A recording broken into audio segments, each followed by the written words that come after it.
Hello my dear students, hope you are all keeping fine at home. Myself Usha Kumari, your class teacher, and also I am dealing with chemistry portions.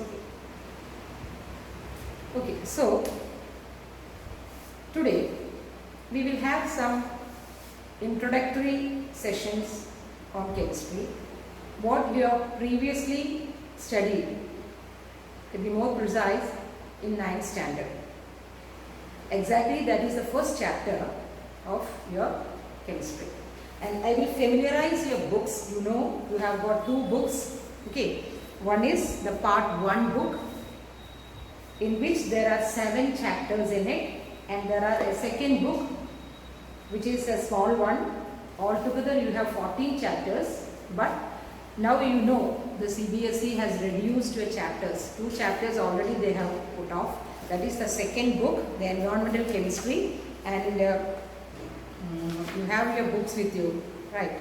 The environmental chemistry as well as the organic chemistry is first part. That is basic principles and techniques of organic chemistry, unit number 12, and unit number 14 they have omitted or cut down the portion. And also in these chapters also they have reduced some of the topics. Okay, they have reduced some of the topics, and the reduction topics or the topics which they are omitted I will give you tomorrow. Okay, I will send you the portions which they are reduced. Okay, and I will tell the teachers also to get you the reduced portions. Okay, now let us start the first chapter, that is some basic concepts of chemistry. Okay, this is just a recap of what you have studied till now. Okay, now you have something or some concept what chemistry is, isn't it? If you talk about chemistry, you can connect chemistry in almost all fields, right? For example, in medical field. Okay, then in physics, isn't it? Physics means how you connect it, like optic fibers, superconductors, etc. Then in medicinal field, the medicines, that is the medicine for AIDS, then medicines for cancer, etc. Or just you talk about something like pain or whatever you see in your daily life, you can connect with chemistry. Even the chemistry you can connect it with biology or geology or physics or any interdisciplinary subjects, you can connect the chemistry. That is, chemistry is a vast subject, and as you know, chemistry has so many branches. That is, there are physical chemistry which we are dealing with solutions, we have to deal with that. Organic chemistry, that is dealing only with carbon compounds. Then inorganic chemistry, that also we have to study, that is metals, dealing with metals. And so many branches like analytical chemistry, then applied chemistry, that is physical, that is applied chemistry means more about with physics. So in any area you can connect the chemistry, isn't it? Even when you are drinking a milk or water, what is water? That is H2O. Is it chemistry? Yes, isn't it? Hydrogen being a gas, oxygen, it is a supporter of gas, but hydrogen plus oxygen giving liquid, it is a liquid which we are doing to off, that is to make the fire off. Okay, so in many connections you can connect the chemistry. Okay, that is the big advantage of dealing with chemistry. Okay, or in milk, that's an emulsion. Or now if you are talking about the COVID-19 aerosol, what is an aerosol? It is related to chemistry, that is, it is a colloid. Aerosol is a colloid. So any part you can connect chemistry. Okay, now we will start with matter. Whenever we talk about chemistry, first what we come into our mind is matter, isn't it? The first term you are studying is matter. Now you know in 9th standard you have studied what is the definition of a matter. Matter you have studied anything which occupies space and mass. That's a simple definition of matter. You have studied from small standards. What is matter? Matter is anything which occupies space and volume, isn't it? Okay. So if matter, now so many scientists have described matter in many ways. Okay. Now ancient Greek philosophers and Indian philosophers, what they have said, They have said matter is made up of what? These 5 things. The basic elements, the 5 basic elements of matter. According to the great ancient philosophers, both Indian as well as Greek, said that matter is made up of these 5 basic elements, Panchatattva. You know that, isn't it? That is air, water, earth, fire and sky. So these are the Panchatattwas. Okay. Now later on in 600 BC, Kanad has proved that matter is called as Paramanu. This also you have studied 9th standard. Just it's a recap of, the first lesson is a recap of your smaller classes. So Kanad says matter is also called as a Paramanu. What is Paramanu? The smallest thing in a matter. The smallest thing of a matter you call it as Paramanu.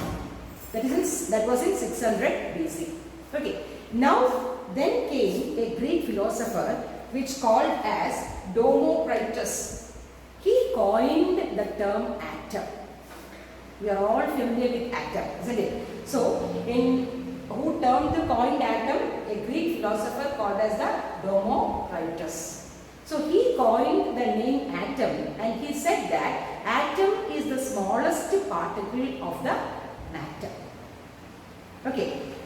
Atom is the smallest particle of the matter. Okay. But then came John Dalton.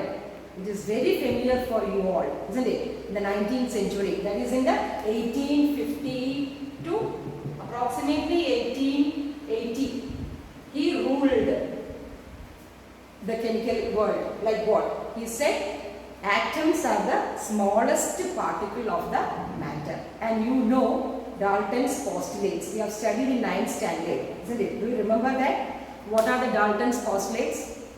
Yes, one is atoms are indivisible, isn't it? The smallest particle of matter is called as atom and atoms are indivisible. Indivisible means what? Which cannot be divided. Correct? Now what was the second one? I think 6 postulates are there.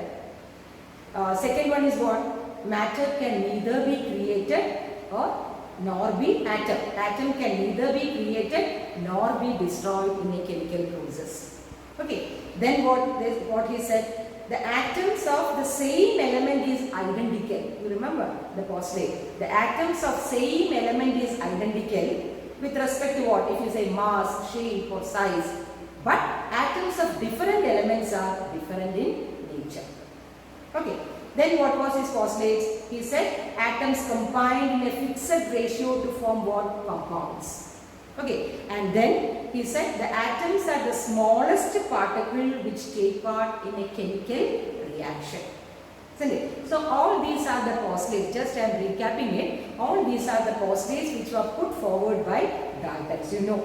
Okay, and this Dalton's postulates or Dalton's atomic theory, you will be studying the 2nd chapter in very detail. Dalton's atomic theory, it was still 100 years. It was valid, the Dalton's atomic theory. What it is? The matter, the atoms cannot be indivisible.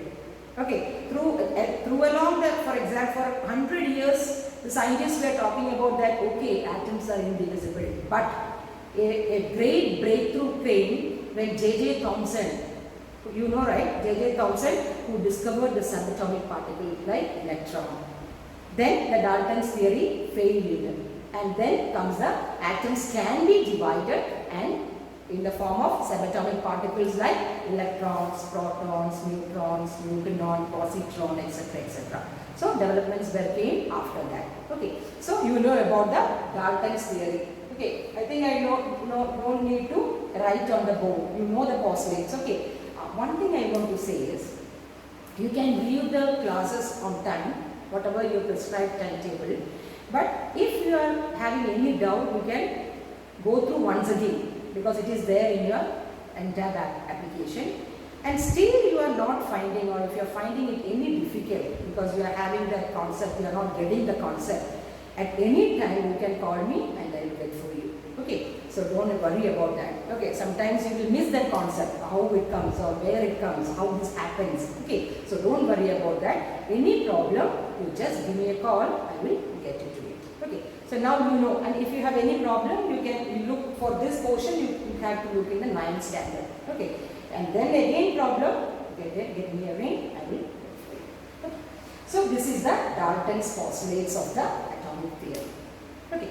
Now after this, we are coming to matter. Okay. Now classification of matter, I can say, I can generally classify. Today is a simple session that is just about the matter, atoms, molecules, atomic mass, etc. Okay. So just listen carefully. That is, the matter can be just broadly classified into, okay, matter can be broadly classified into physical state and chemical state. What is it? Matter can be broadly classified into the physical state as well as the chemical state.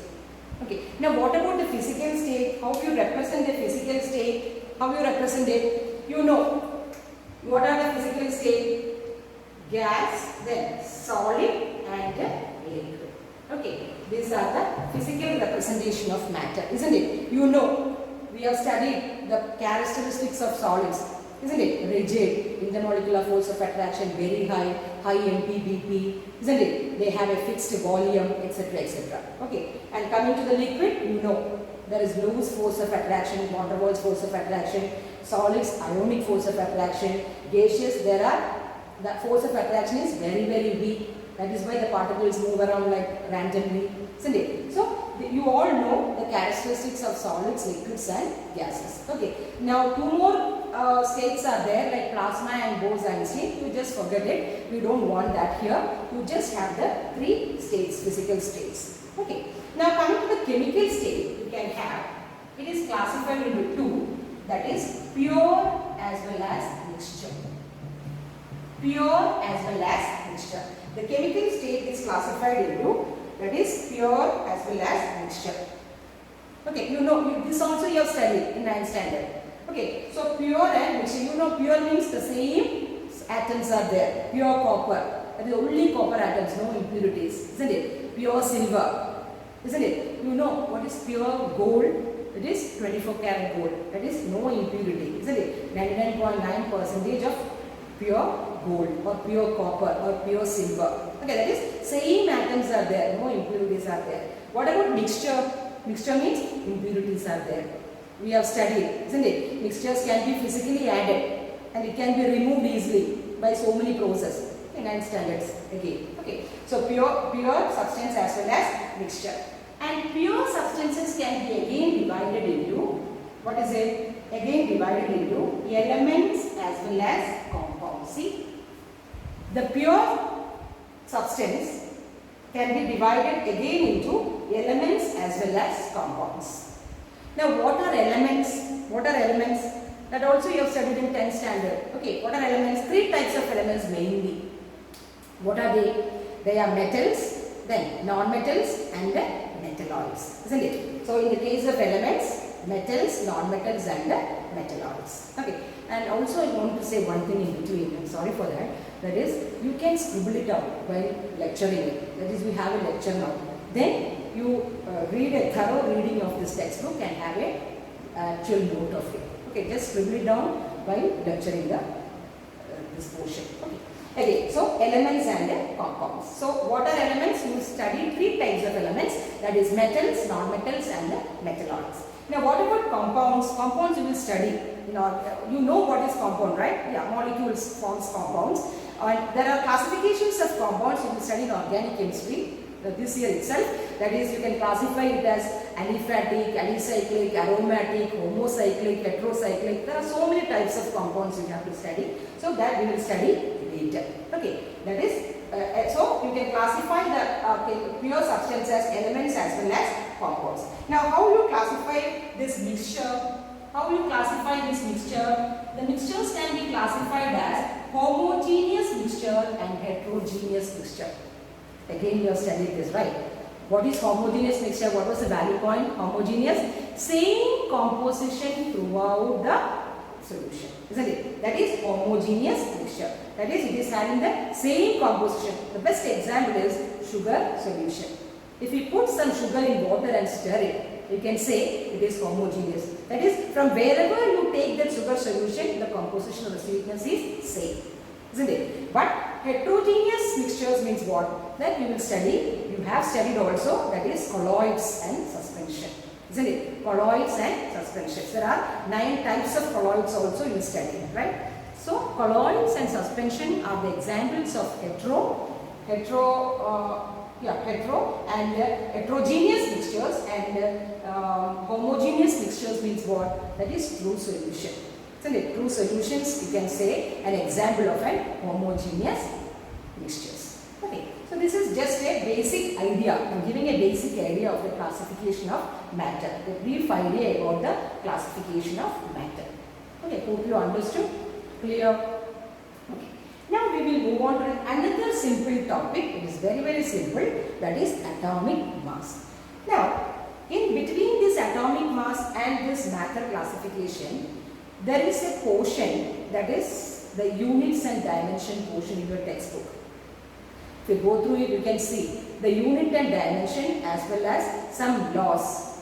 Okay, law of multiple proportion, law of definite proportion, law of constant proportion, then Avogadro's law. All these are omitted. That is, I think 4 pages are omitted. 4 or 3, I think. Okay, so 3 or 4 pages are omitted. So you don't want to study it, but still somebody want to study it, just tell me. I will take a video for you and give it to you. Okay, so no problem for that. If somebody is writing the competitive exam, JEE or NEET or AIMS or something like that, if you want to do that, I can always give you. Okay, so don't worry about that also.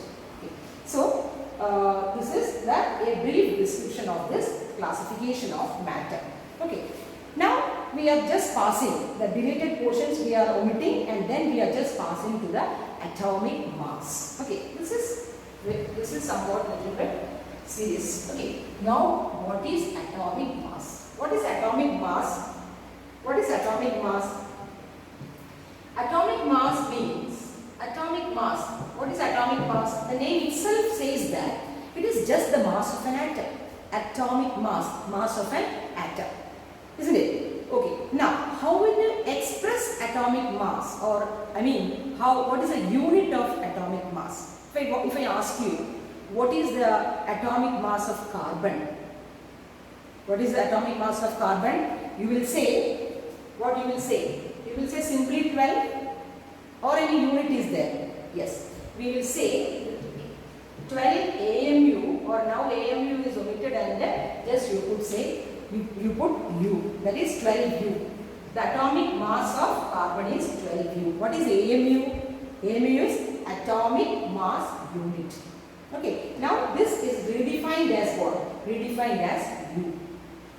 Okay, this is redefined as U. So we will say what is the atomic mass? That is mass of an atom. Now what is its unit? Atomic mass unit, or simply U. It is called as unified mass. Okay, so tell me what is the atomic mass of hydrogen? Tell me what is the atomic mass of hydrogen? 1U. Isn't it? What is the atomic mass of sulfur? Sulfur 32U. Isn't it? What is the atomic mass of oxygen? 16U. Correct. What is the atomic mass of sodium? So like that. Just go through it and you will have this atomic mass as the unit is AMU. That is atomic mass unit. Okay. Now, you have also studied what is relative atomic mass. Isn't it? What is relative atomic mass? Or simply I can say the relative atomic mass is atomic weight. Now you are thinking, what is the difference between an atomic weight and atomic mass? Yes, exactly, there is a difference. Okay, have you got this concept of AMU? What is AMU? Atomic mass unit. Why you want to represent the mass, atomic mass in AMU? Why can't in grams? See, AMU or 1 AMU means 1.6 into 10 to the power minus 19 grams. See, it is a very small quantity. So, these microscopic elements, we are studying microscopic elements like what? Atoms, then neutrons, protons, etc. So, they are very small. So, in order to have that quantity bigger, a significant value for that quantity, we are taking the unit as AMU. Okay, I will give you the reference, that is 1 AMU equals 1 AMU equals 1.6 into 10 raised to minus 19. 1 AMU equals, just scribble it out, 1 AMU equals 1.6 into 10 raised to minus 24, 24 gram. See, 1 AMU equals 1.6 into 10 raised to minus 24 gram. See, minus 24, 10 to the power minus 24 means how much zeros are there in front of this 1.0, 24 zeros, then 16. So you can imagine, isn't it? That's very small quantity. So in order to have some appreciable amount of that quantity to note down or to know, okay, it is some mass is there. So in order to have that, you always go for AMU, atomic mass unit, since gram is very small. So that is a concept. Okay, right. Then this is atomic mass. Now we are saying what is atomic weight or relative atomic mass. Okay, I will tell you. Relative atomic mass is nothing but atomic weight. See, relative atomic mass is equal to what? Atomic weight. So now you know there is some difference between this atomic weight and atomic mass. Simply we can say, okay, what is the relation? What is the point in saying weight and mass is same, right? No. In chemistry, atomic weight is different from atomic mass. Okay. Now, how you find the atomic mass? Relative atomic mass, there is an equation for that. That is, atomic mass of an element. Okay. Atomic mass of an element by mass of hydrogen atom or 1/12th mass of carbon. See, this is what is called as relative atomic mass or atomic weight. That is atomic mass of an element by mass of hydrogen or 1/12th of carbon atom. It is easy for calculating the mass of hydrogen. Why? Because that is 1. See, if this is 1, if this is 1, the relative atomic mass is equal to what? 1 atomic mass of the element by 1. Isn't it? 1. This is what? This is AMU. Hydrogen, that is 1 AMU, right? 1 AMU. So we can say the atomic mass of element is, listen. What is relative atomic mass? Relative atomic mass is equal of the element divided by the mass of hydrogen. 1 hydrogen is 1 AMU. Okay, now you can say what is atomic mass of an element? What is atomic mass of an element? Atomic mass of an element is relative atomic mass into 1 AMU, right? Got it? Atomic mass of an element is equal to relative atomic mass, that is the atomic weight into 1 AMU. That means atomic weight into 1 AMU is equal to atomic mass. Got it? What I want me to say is atomic mass is 12 of carbon is 12 AMU. And atomic weight of carbon is simply 12. Got it? Atomic weight is 12 and atomic mass is what? 12 into that 1 AMU. This is the standard definition.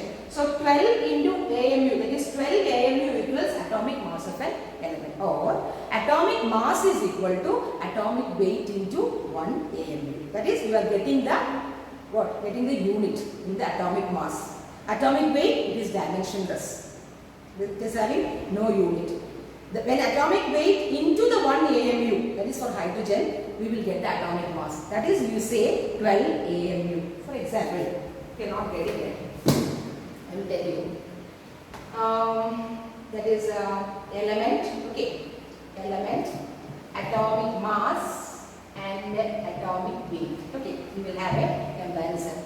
Now then you will get an idea. Okay, element is hydrogen. Okay, what is atomic mass? 1 AMU or 1 U. What is atomic weight? You can simply say 1. Why? Atomic weight into AMU will give you atomic mass. Simple. Okay. Then carbon 12 AMU or U. Now what is atomic weight? 12. Got it? Okay. Again sulfur 32 AMU or U. Now what is atomic weight? 32. Correct. Chlorine 35.5. 35.5. What is this 35.5? You know, this is the average atomic mass. Correct. Okay, how will you find the average atomic mass? Tell me. You have studied in 9th again. How will you find the atomic? Or from where this 0.5, that is 35.5, from where this chlorine has got this atomic mass of 35.5, which you call it as an average atomic mass? Why? Because chlorine has got two isotopes, that is chlorine 35 and 37. So taking the average, you will get 35.5 AMU. Okay, how you know, right? I will tell you later. Okay, so 35.5 AMU or just simply U. What is the atomic weight? 35. So is it clear the connection between atomic weight and atomic mass? Now you understood what is the difference between atomic weight and atomic mass. That means weight and mass are not same. Physics it is different, you know, right? Okay. Okay. Now this is about this atomic mass and atomic weight. Now how will you calculate the average atomic mass? Average atomic mass. How will you calculate average atomic mass? Where elements having isotopes. What are isotopes, by the way? Isotopes means having same atomic number but different mass number. You know, right? These are all you studied. Okay. In the case of isotopes, we will say or we will take the average atomic number because there are 2 or 3 elements there. Okay. What are when I talked about isotopes, what are isobars? That also you have studied, calcium and argon. Isobars are the elements having same mass number but different atomic number. Okay, so just go through it. That is isotopes as well as isobars. Okay, isotopes means same atomic number but different mass number. Isobar means what? Same mass number but different atomic number. Clear? Okay, now how will you represent an element with an atomic number and mass number? You know, this also you have studied Z.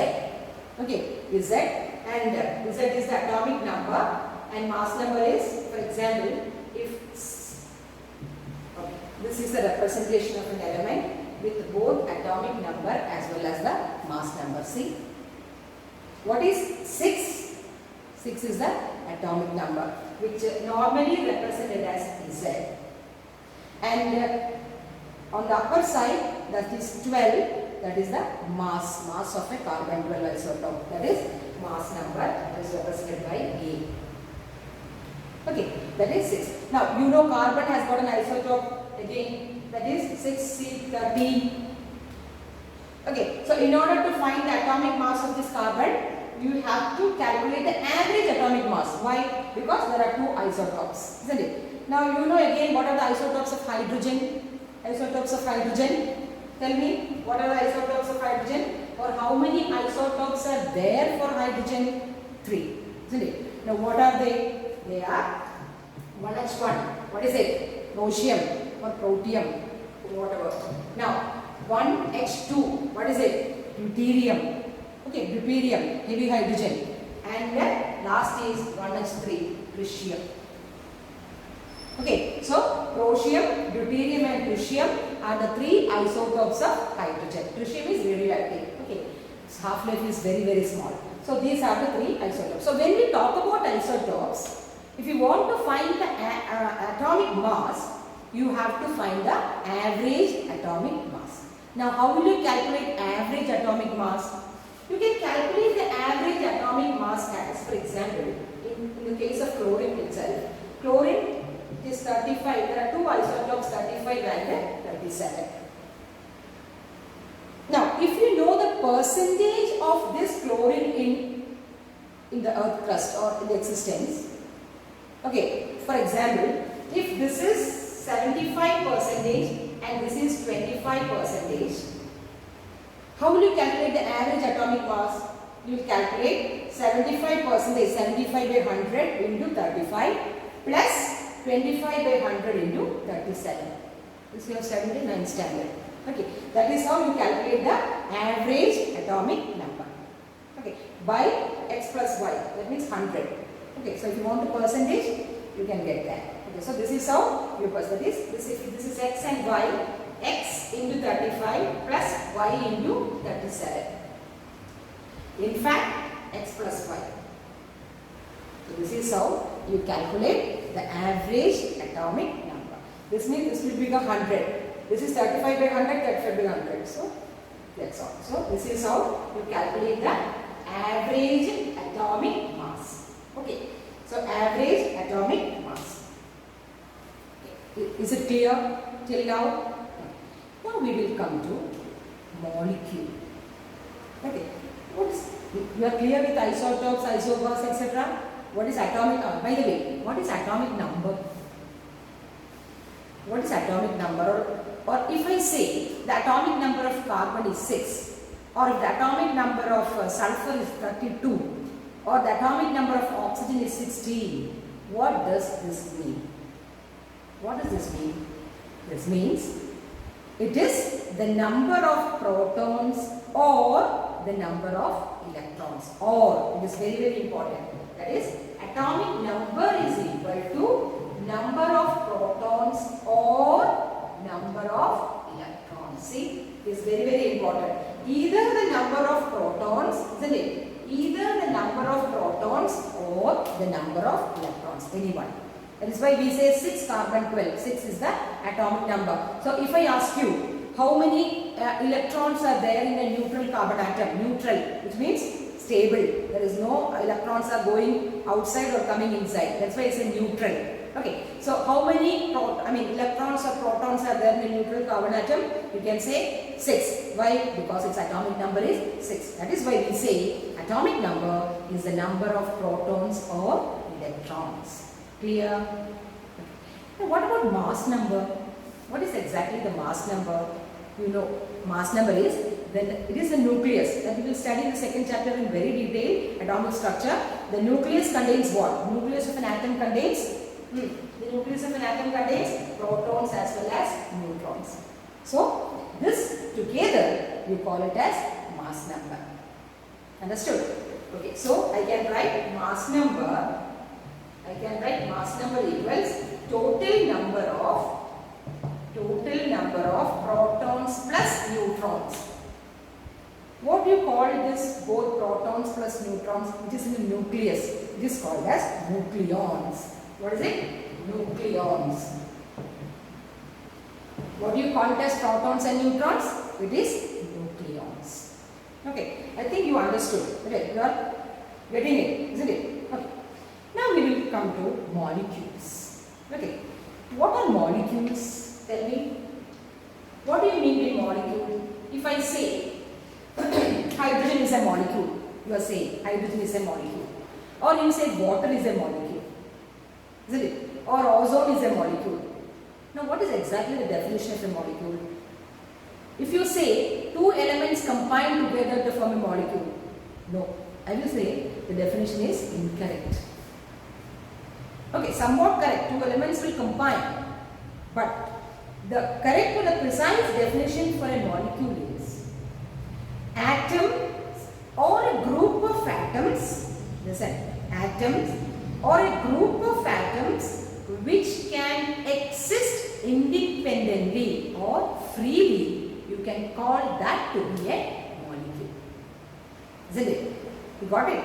That means atoms, okay, atoms or group of atoms, okay, atoms or group of atoms which can exist, that is an important point, which can exist freely. Freely means independently. Example, if you take helium, an atom, it is only one atom, helium, but it exists independently. It is very stable because it is noble gas elements, isn't it? So it is having a stable octet, correct? Less energy, that is why it is stable, helium. So it is an atom, but still you call it as helium molecule. Why? It is an atom which can exist what? Independently or freely. That is why for such atom we call it as a molecule. Correct? Now helium, then neon, all noble gas, argon, krypton, xenon, radon is radioactive. So all these have atom which we can say it is a molecule. That is helium molecule, neon molecule, argon molecule, krypton molecule and xenon molecule. So exactly the definition for a molecule is an atom or a group of atoms which can exist independently or freely is called as what? Is called as molecule. Now coming back to group of atoms, tell me an example for a group of atom which you call as a molecule. Water, isn't it? Water means what? H2O, hydrogen as well as oxygen. Okay, carbon monoxide is also a group of atom, 2 atom. Correct? Or carbon dioxide. Correct? Sulfur dioxide molecule, HCl. All these are molecules. So now you have an idea, better idea of what is a molecule. Correct? So how can you define a molecule? You can define a molecule as an atom or a group of atoms which can exist independently or freely is called as a molecule. Okay. Now how can you classify a molecule? You have studied it. How can you classify a molecule? As a homo molecule and a hetero molecule. Am I right?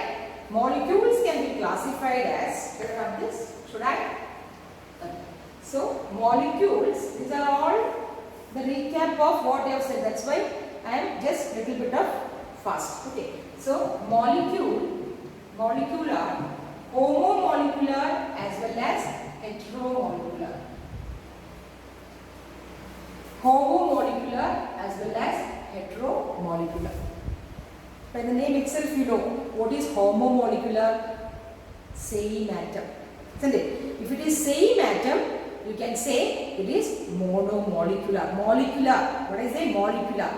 In monomolecular, it is again divided into monoatomic, diatomic, triatomic, tetraatomic, or you call it as polyatomic. Okay, that is in homo, you again divide this into what it is mono, di, tri and polyatomic. Correct? What is mono? Example helium, that's only one atom, mono, helium, neon, that's only one atom, monoatomic. Now diatomic, what is diatomic? Oxygen, O2, then Cl2, F2, Br2, I2, etc. Fluorine, chlorine, bromine, iodine, oxygen, all N2, isn't it? N2, F2, Cl2, all are diatomic. Means same, mono, it comes under mono, homo, because same atom but consists of 2 atoms. That is why you say it is a molecule. Why? Because it can exist independently. Got it? Monatomic means only one atom. You can't write hydrogen. See, you can't write hydrogen like H. Why? It cannot. You cannot write hydrogen because hydrogen exists as hydrogen molecule in diatomic. How it forms? You know, hydrogen plus hydrogen will give you H2. This is nascent hydrogen. You call it as nascent hydrogen plus again one nascent hydrogen to form hydrogen, and in this reaction an enormous amount of energy is released in this reaction. That is why this reaction is useful for welding purposes. And the temperature is increased. When the temperature is also increased in this reaction, a tremendous amount of energy is released, as we have studied in 10th standard. Aluminothermite reaction. You are remembering that? Aluminothermite reaction, thermite reaction, welding of metals or cracking of railway tracks, joining of railway tracks, isn't it? The high heat energy is liberated, thereby you can weld it or join the railway track. The same thing is happening in this nascent hydrogen also. Okay, that's it. Okay, no problem. Now coming to triatomic molecules. What is triatomic? O3, ozone. Ozone depletion, you know. Okay. Then polyatomic is S8, P4 more than 3, you call it as polyatomic. P4 phosphorus and S8 what? S8 is sulfur. Sulfur is octaatomic. So this is about the mono. Now what is hetero? Hetero means heteromolecular means what? For example, the compounds. Okay. Compounds you call it as heteromolecular. For example, simple example H2S or H2O. Different atoms, heteroatoms. This is a hydrogen is one atom, sulfur is another atom. So you call it as heteroatoms. Oxygen is one atom and hydrogen is another atom. So you call it as heteroatoms. So if there is you can ask a question, what is the atomicity of oxygen? What is the atomicity of oxygen? O2, 2. Now, how many atoms are there? That is atomicity. You know that. These are all known portion, atomicity. How many atoms are there in a molecule? That is atomicity. What is the atomicity of sulfur, polyatomic? 8. What is the atomicity of hetero compound like H2S? Add all these, 2 plus 1, 3. Okay, that is our atomicity. Okay. Now we will pass on to the last topic, that is molecular mass. What do you mean by molecular mass? Okay, hope this is clear. It's very clear. I think it is crystal clear for you because you have studied previously. Okay, so ready. Now the last bit of topic, that is molecular mass. Atomic mass you know. Okay, should be very precise. Okay. Now coming to the molecular mass. Molecular mass means what? For example, if I say C6H12O6 or simply H2SO4, it's a molecule, hetero molecule.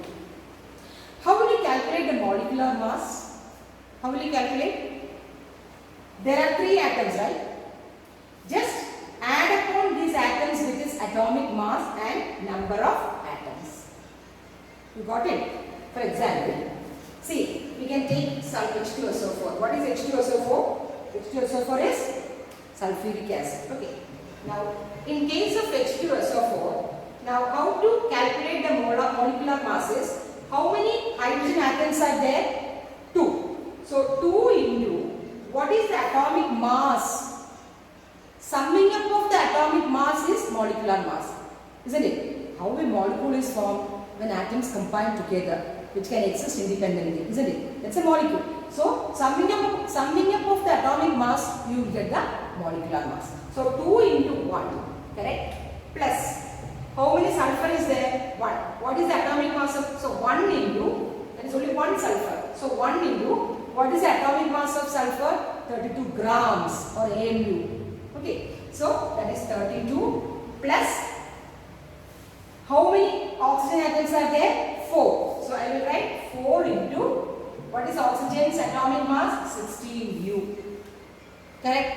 So, adding this, you will get 2 plus 32 plus 16 4s are 24, 2 balance 64. 64. So, you add 4, 5, 6, 8, then 6 plus 3, 9. See? 98U. Don't forget to write the unit. Okay. Don't forget to write the unit while calculating the molecular mass. Okay. So, clear? And I will give one more example to make it a little more clear. So, first example is H2SO4 and the second example you can have a simple one, that is HCl. HCl. How you go for it? How many atoms are there for hydrogen? 1. 1 into, what is atomic mass? 1U. If I want to have 1U, correct? Plus, how many chlorine atom? 1 into, what is atomic mass of chlorine? 35.5U, correct? See? Try to write the units as well, so that you will get a hang of it. Okay. So, that is 36.5U is the molecular mass of HCl. Clear? Understood? Okay. Now, I will give you some homework. Example, just a simple, that is to calculate the molecular mass. Okay. First one is HNO3. Second is C6H12O6, that is glucose. Just try it out, right? Just try it out. That's it. Then if you want H2SO4, we calculated. Then SO2. Okay. Now fifth one, K4, FeCN6. Just try it out, this one. Just try it. This is a complex. Correct? This is a complex. Just try it out. If you get, okay, well and good. Okay. So that's all. So today you are clear with today's portion. And again I am telling you, if any doubt, just give me a call. I will get back to you. So that's it. Till then, keep studying. Thank you.